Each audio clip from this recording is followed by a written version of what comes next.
Hi, this is Pete Siriani, editor here at the Newcastle News. Couple stories you may want to look out for this weekend from the week that was.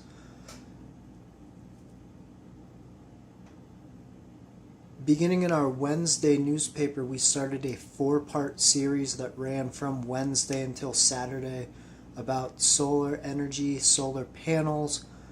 Will solar panels be taking over farmland, especially in North Beaver Township? Reporter Debbie Wachter has a couple really good stories you're going to want to check out about that.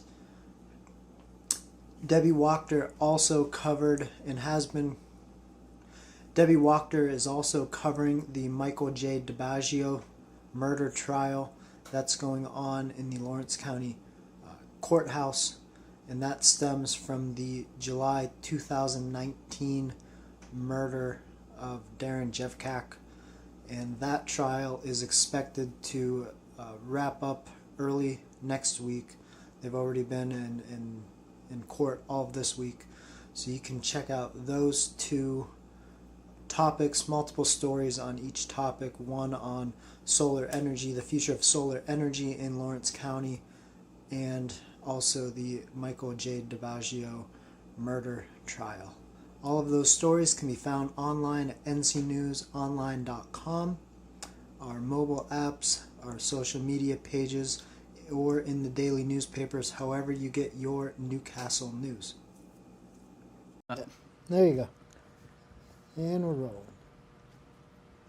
Oh, hey, didn't see you there. I'm going to do a little quick recap of some Friday night action in Lawrence County. First things first, Union Scotties fell short of capturing the Big 7 conference crown against Southside Beaver tonight. They fell to that team 49-15. But in other news, the Red Hurricane picked up a win this season against Ambridge. 27-17. First win since last August. Have anything to eat tonight? What'd you have for dinner? I didn't eat. Did you witness a drive-by shooting last night at Applebee's? No, I didn't. Hey, I'm Eric Shikatana with CNHI Pennsylvania, and here's a quick look back across the Commonwealth at this week's happenings. Pennsylvania's primary election date next spring doesn't look like it's moving. The date remains set for April 23rd, at least for now. There's been discussions for weeks to move it earlier to make the state more relevant in next year's primary election cycle. However, there's been multiple concerns, largely around religious holiday observances, but also from county election officials who are concerned that they wouldn't have enough time to prepare for an earlier date. The House narrowly passed a bill this week to move the date to April 16th, but the Senate's Republican leader says the upper chamber isn't going to act on the proposal. When it comes to primary elections, Pennsylvanians are closed, meaning members of officially recognized parties, namely Republicans and Democrats, get to vote on nominees for elected office. There's a bipartisan push ongoing to change that. A House committee this week advanced a pair of bills, one from a Democrat, another from Republican Representative Marla Brown of Lawrence County. The language in both were largely the same, and both would open primaries to more registered voters. It's believed to be the first time such bills have advanced out of a House committee and toward a potential floor vote.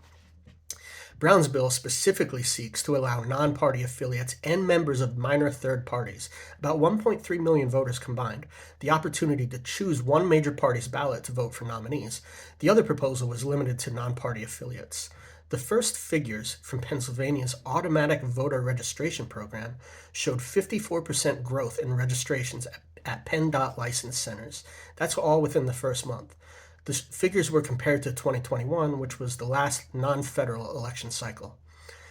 The third annual March for Life was held this week, and rally-goers decried Governor Josh Shapiro and his prior announcement that the state would end its multi-million-dollar contract with Real Alternatives. That organization directs that funding to crisis pregnancy centers. The Shapiro administration wants to focus more on medical access for expectant mothers, while critics of the move say the loss of funding will only harm them, especially those seeking abortion alternatives and material help like food, clothing, shelter. Among bills that advanced in the Senate this week is one seeking to create a uniform, statewide framework allowing parents to challenge school library books and educational materials for sexually explicit or excessive content. The proposal looks to institute an opt-in system, not an opt-out, where parents must permit their children to access materials flagged by the school. The Senate also adopted 2 resolutions condemning the Hamas attacks against Israel, expressing condolences for those killed in the attack, and in one of the resolutions, expressing support for Israel's ongoing war against Hamas. The House was busy too, of course, and more bills that they advanced included banning police chokeholds, a policy believed in place at departments far and wide. Another bill would end the defense of serious provocation, and that would be in the case where criminal defendants are accused of attacking a gay person, for example, simply because of their sexual orientation, and then saying that they were seriously provoked because of that revelation. There was also a trio of bills that could hopefully end, or at least make it a lot harder, for scalpers to leverage computer software and falsely inflate the market for concert and sporting event tickets. Think about those Taylor Swift prices. And think about the Philadelphia Phillies, who continue their quest to advance to the World Series. They need 2 wins to get there, and according to Crossing Broad, the fan who ran onto the Phillies field after the games to win this series lost 2 teeth after getting tackled very hard by security. He spent 15 hours in a holding cell, too. Not worth it. Thanks for watching. See you next week.